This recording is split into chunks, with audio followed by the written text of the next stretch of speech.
Alright, you guys, the last RV show that I went to, I bought one of these little cookers for $20. And basically, you're supposed to put in a 4-pound chicken. This was like 5.5 pounds. So basically what I did was I injected it with the seasoning and I put it in the microwave for 30 minutes and just finished.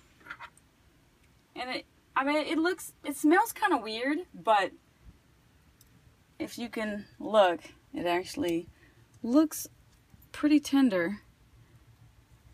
Let me see here.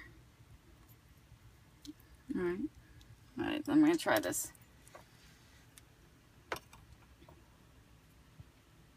Okay, here it goes. It's actually really good.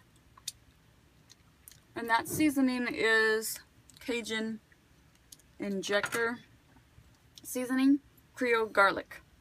So not bad for a 30-minute microwave chicken. And of course, as you see, I'm in the RV, so I'm not like in a house with big stove and all that and oven. But that's it. Thanks for watching.